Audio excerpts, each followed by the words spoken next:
Hey, Joe. Hey, Walt. Looks like we're back for another episode of Art Sheets. We are.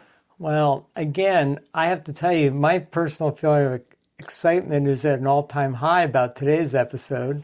We picked a winner. Yes. Well, this is going to be a tricky one because it's both scientific, artistic, philosophical, metaphysical, and phenomenological, as well as just being downright practical. Practical, because that's where you shine the old pumpkin, Joe. You make that, when it comes down to practical, Joe does not let me forget to get, I don't want to get too highfalutin. Anyway, today, our topic is? Seeing. Yes. Now, you'll notice both Joe and I are wearing eyeglasses, indicating that perhaps our seeing is failing. But that's not what seeing is. No. It's a little more complicated than that. Yes. It's a long history in art, artists going back forever trying to discuss what is seeing, how do we see, what is vision, do you need good vision to be an artist, is your eyesight dependent on... Like if you couldn't see very well, would that make you a lousy artist? Where does seeing even come from? When I see something, what is it? What's your first top of mind thought here, Joe? Well, I imagine if you're blind, right? I as you can think it out, and we have blind artists, there are blind artists, but I'm not sure. And there's a lot of blind musicians. Yeah, but it's not visual. Yes, right. Of course. So anyway, but okay, and that might be an interesting place to start because you can be a blind musician because the way the brain is wired to connect to your ears is entirely different from the way the brain is wired to connect to your eyeballs. And what we now know as current science is that basically your eyeballs are parts of your brain that are located outside of your skull. And there's a very direct connection from your eyeball as an organ and the optic nerve right into your brain. It's almost as if your eyes, like we used to think eyes were separate organs like ears or fingers, but your eyes are basically parts of your brain that are external to your skull and are feeding information into your brain. In fact, here's the version that I liked. Your eyes are antenna, and your brain is the tuner or the receiver. Sure. But they both work together. It's not like the eyes are just sending information to the brain. The eyes are participants in what you see and think and do. So if you have glasses, that's okay. Well, it's better if you have poor vision. Right. If I have to draw or do any detail work, I need to be wearing glasses. You want to be able to see what you're doing. You see what you're doing completely. I'm constantly putting my glasses off and on. Well, me too. I don't need them. I only need them to see things close. So yeah, but again, seeing things. Okay, so then that takes us into the next thought, which is like, okay, well, here's a weird one. Okay, I'm looking at you, right? That's a weird one. Yeah, and how is it that I'm able to recognize you as Joe, or you're able to recognize me as Walt? Sure.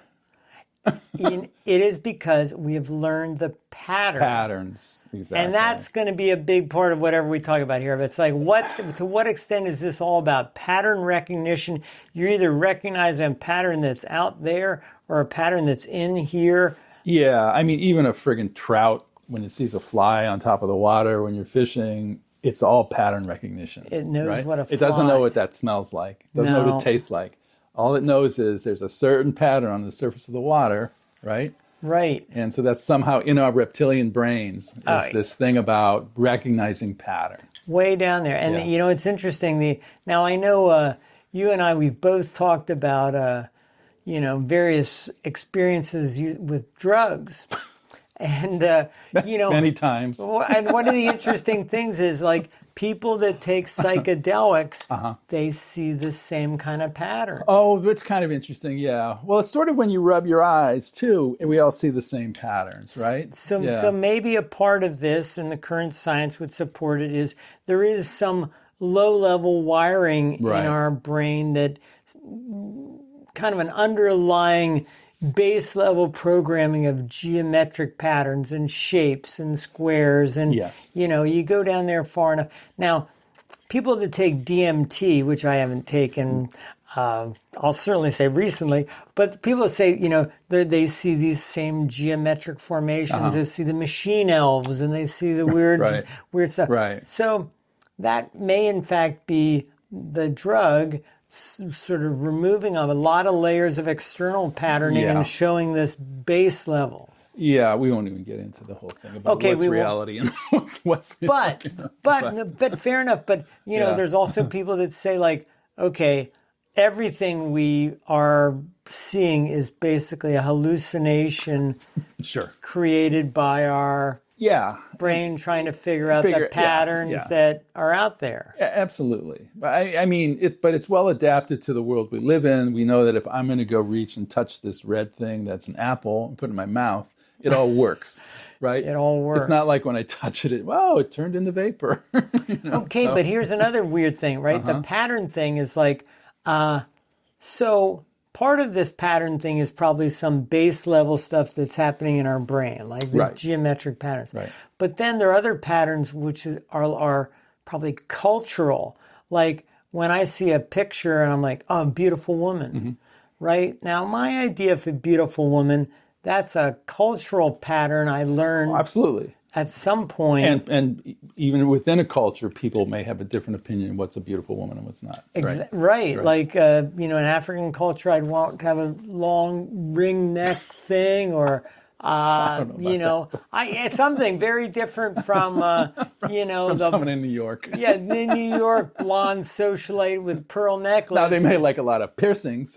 But, right. So it's... so it's not that far off. Yeah, and then when we got to talk about artists, right? So artists are people that are aware of these patterns. Right. Yeah, and I the thing about it is, and you bring up pattern, and you've made a little reference to music too, is that music there's rhythms, and there are visual rhythms too, right? So let's say you're looking at a white fence, right? Yes. With the staves of the white fence. It's like, okay, that's a rhythm. Maybe not an interesting one, but the interesting thing is if one of those staves is cockeyed, now all of a sudden it becomes kind of interesting.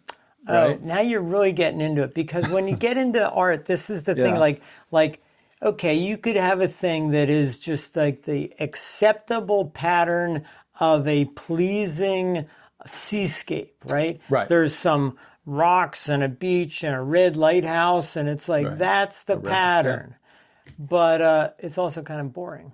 Yeah, because it's predictable, right? Because pattern and predictable are right, and that's go with hand the in cockeyed hand. stave in the fence. It's like, oh, now it was not predictable anymore, right? Right. It's like there's an aberration. So as an artist, right. First you kind of have to like recognize the pattern, right, be able to understand it, and then maybe you're ready to cock the pattern and make it a little off. Right.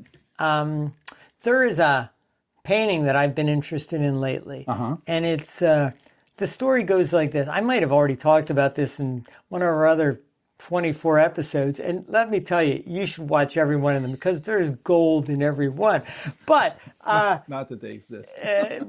Well, again. Visually. Audibly. It's all a hallucination. Right. But, yeah, the idea that this young artist, and I can't remember his name, but he went to Gauguin, and he said to Gauguin, I don't even think it was Gauguin, I think it might have been Cézanne. One of these guys, we'll get it right but the point is, the painting is called The Talisman. And the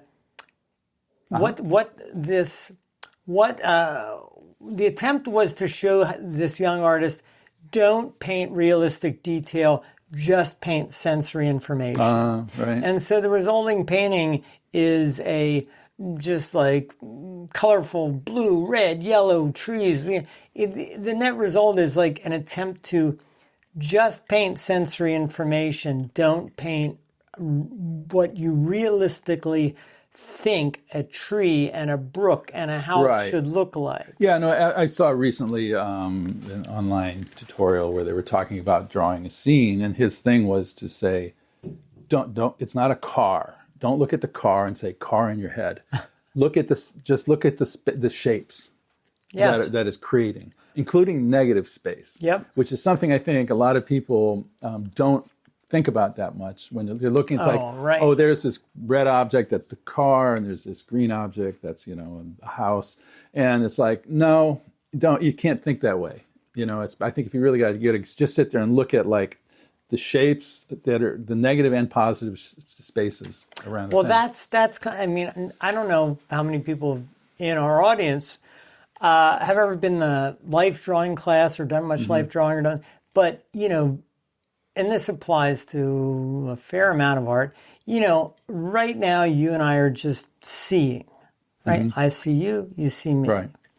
But then the next step would be I'm paying attention to you. And then I'm paying attention to little details like, oh, that's the shape of Joe's nose. And then the next step is close observation, where you're really like, I could draw.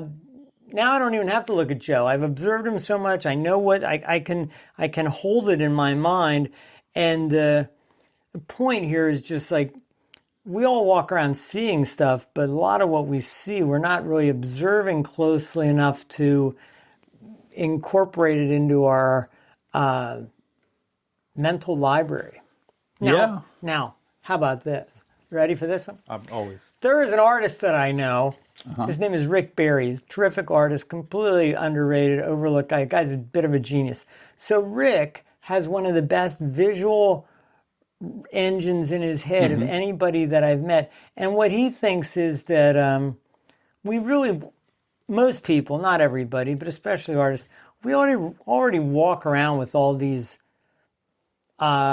visual representations, patterns, pictures stored in our mental image bank. And so when I say to you elephant, you kind of have an idea. I'm seeing right now a big in my mind. Gray thing. It's got big triangular ears. It's got kind of a long, weird snout. So his theory is we've already got all this in our heads. We're in a way, we're just reluctant to express it. We're not confident in this. Now I've tested this a bit. Once, this guy, Greg Escalante, who's a gallery owner, he was like, can you paint a rhinoceros? And I was able to paint an entire rhinoceros. And I only got stuck because I didn't really know where the eye on a rhinoceros is. Where is it on? Is it up by here or back there? But I mean, for the most part, I had that. And when there's a lot of things, like if I say apple to you, we can all sort of visualize an apple unless we're aphantasic and can't visualize things. What does that mean? Aphantasia is when there's three kinds of people. There's normal people who can pretty much have the image of a banana in their head. And there are aphantasic people who, when I say banana, they see the word B-A-N-A-N-A. Did I get that right? And then there are people that are hyperphasic. When I say the word banana, they see bunches of bananas and monkeys and bananas and trees and they see like a boiling intersection. Right. So there are people with these different capacities of holding visual images in their head. Right. Hey, you want to know another weird one? Yeah. So there's this discipline among, I guess it's really among Nepalese artists or, Buddhist artists that are doing these sand paintings, right? Yeah, I've seen those. Yeah, you've seen the sand painting. Yeah. So one of the things that they do as a mental visualization discipline is they'll do this exercise. Are you ready out there? You're all going to do it. Okay, I want you to visualize a circle. Got it? Now put that circle inside a square. Remember, a circle inside a square. Now put a triangle inside that circle inside the square. Now put a bigger circle. Now they keep going. They do this until they create a mandala, which could have like 60 levels. It's a whole weird mental visualization discipline. Okay. I don't know what good it is, but it's a heck of a thing. Yeah. I mean, it's not my thing. But, Yeah. Well, but so the thing though is, so it's interesting because you're talking about these internal mental library of Yeah. images. And we were just talking about how it's like, in a way, you've got to, and sometimes get rid of that and just see things Right. what as they are, and not sit there and say, this is a car. You are so right. I mean, there's a whole school of thought that thinks that, in a way, these patterns are a contamination Right. that prevents us from you. seeing the truth. Right. And that's the whole point of, like, let's say you could make a weird version of a painting of an apple. Well, maybe there would be more truth in that than if you were able to exactly render a photorealistic thing. That's an interesting point, because the thing is, like, because what I was getting at is, like, don't use your mental library of these things, just draw what you see. But that means you're drawing realistically. Right? Which still might be a hallucination of a pattern that has already been kind of like predetermined in your head. Right, but if you want to take it and say, I'm going to jump off now and I'm going to do this, my vision of what an apple or something could be, it's like, now you do have to go and use your because you're fabricating it in your head. Right. And that's what a lot of artists do. They take a thing, and I mean, there are realist artists that'll do a realist apple, and then there are people that will, veer in one direction or another and make things stranger or weirder, or it could just be like a version of the thing where you kind of go like, well, that's an odd version. Or like abstract expressionism or any kind of abstract work. It's like, it's not. Now, they may get inspiration from shapes they see in nature or in the world, and then they've just abstracted that down to a sort of set of basic forms and things.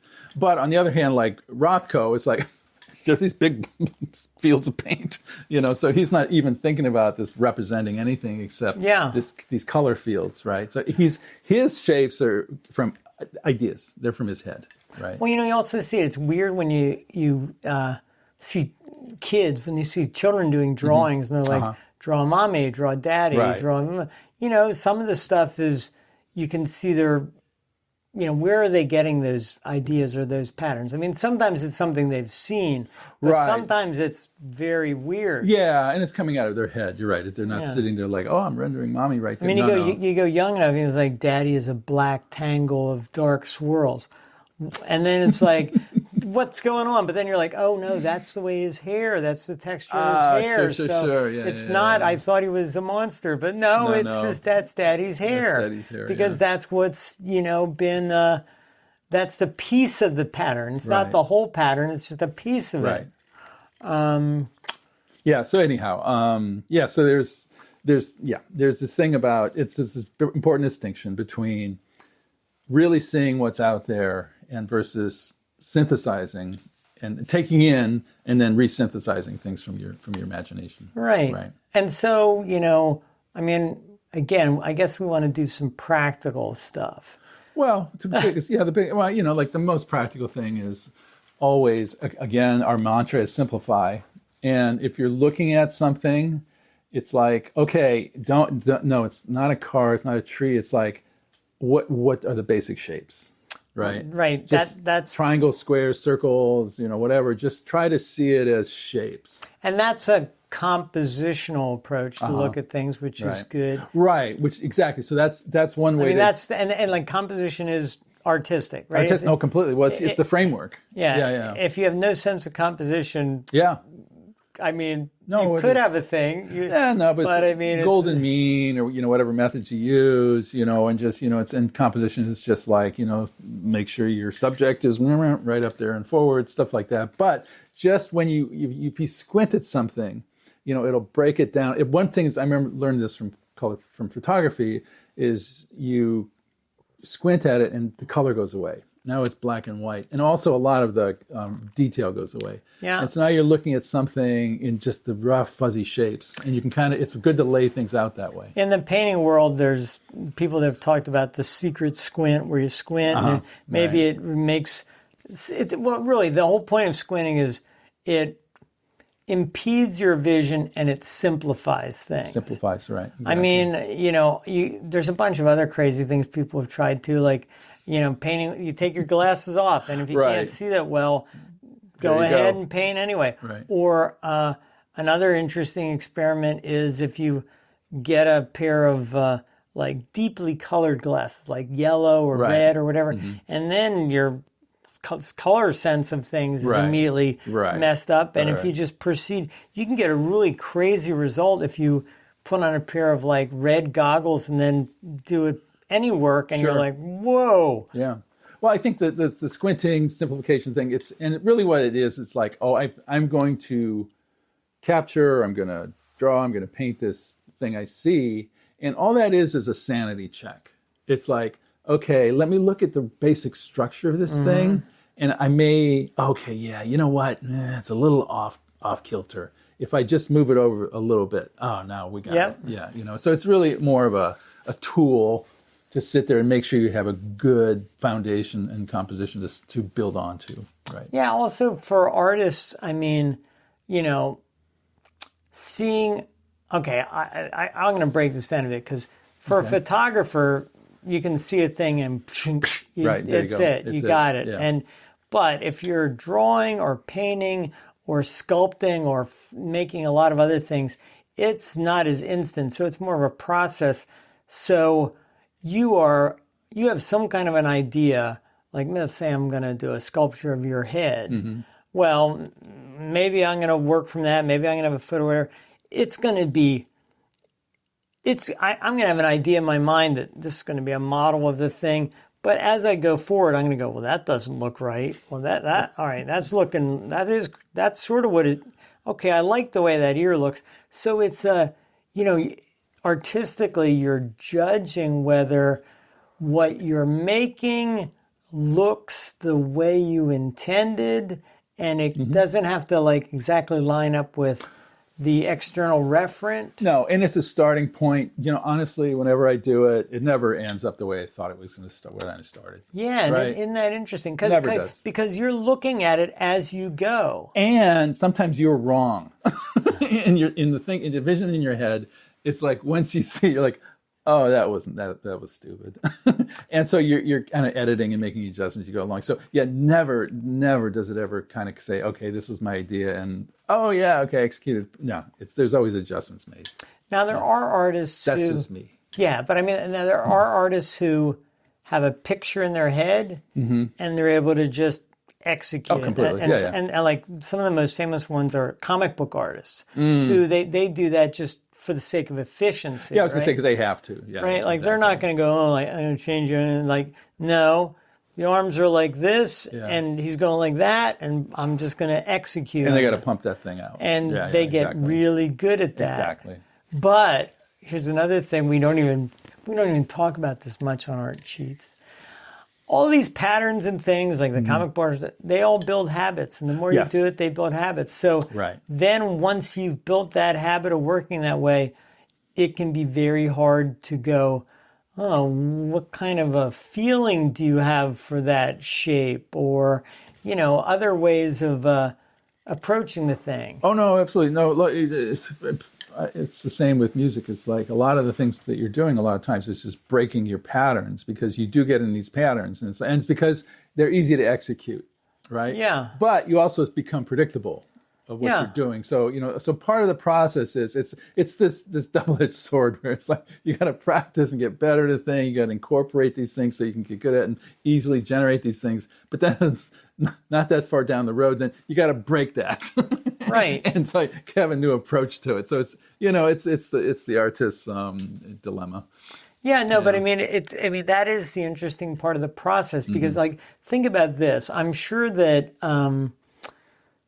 okay, I'll pick some artist that I think is very interesting. I'll say Lucian Freud or Francis Bacon or any of those. So I could have any one of those guys and he could talk to me and I could be like, I'm here with you. I'm going to get some knowledge out of you. None of them can tell me how they see. No. That you cannot, No. like, weirdly, that's a thing that kind of can't be taught. Yeah, right. I can teach somebody how to maybe glue two pieces of wood together in a good way, but I can't teach them how to look at a thing and have the mental processes that might be more effective for them as an artist. No, and that brings up an interesting kind of point. It's like, okay, is this just innate talent? The ability to see things a certain way, or is it a developed skill? And I will argue it's a developed skill. I'm argue both. Both. One, there are obviously people who are much better at it, and it seems that people who are dyslexic, many of them have, because of the writing and language stuff, it becomes stronger in their visual. Sure. Compensation. Compensation, right. Or exactly. their brain might just be wired a little differently that lets them be better at that. They're better at that, yeah. And so, or they have no choice because they're that's the only thing they're good at. But I would say the art sheets thing is, okay, so I have another artist friend, Dave LeBeau. Dave LeBeau, he teaches, and he basically forced me to go with him to life drawing class for years, and I had no interest. For a variety of reasons, I had no interest. Why'd you go? Because there is a history in art of people benefiting from life drawing classes. So you wanted to go. And I didn't want to not have that knowledge. So what you actually learn in life drawing class, I mean, there are various things you can learn, but what you actually learn is that part of seeing, like, you can actually get something out of patient observation over a long period of time. Yeah, exactly. And in the modern world, we have everything is. Oh, absolutely. No patience to just sit and look at a chicken egg for an hour. Yeah. But probably an extreme example, but yes. Well, not. I mean, if you're going to paint a chicken egg, it's probably not that extreme. Right. But So one of these things that is a probably useful seeing tool is bracing yourself to do long visual observation of a thing to try and figure out if you really see what it looks like. And of course, you hear people say this about going to a museum as well, where it's stand in front of the painting and look at the painting for 15 minutes. Well, at first you're like, oh, it sounds like torture. But a lot of people can get quite a bit out of that process.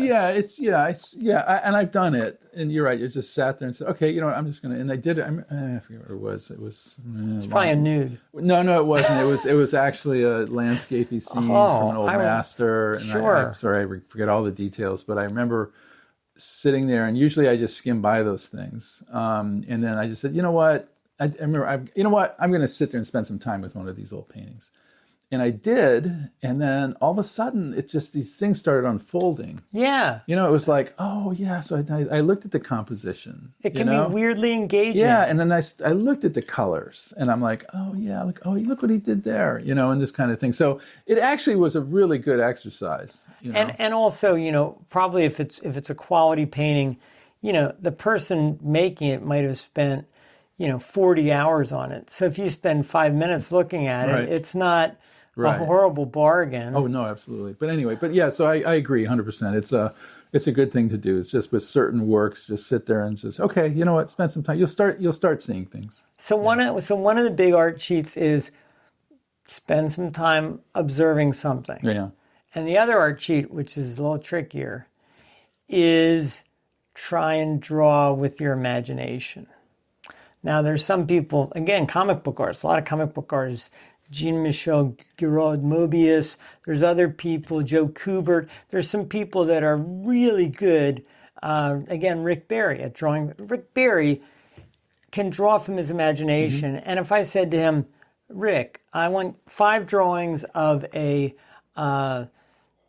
diver going off a high dive board in different configurations, but he would just, he's done that enough that he can say, this is what I'm imagining in my mind, and I'm just going to execute it. Right. And he's able to make some little modifications if he needs to, so it can be processed. But he's not stuck. But he's basically got a thing that in his imagination that he can execute in the real world. Right. Another great practice. Yeah. The person that's amazing at that, who passed away recently, is this guy Kim Jong-gi. I hope I'm pronouncing it right. Probably not.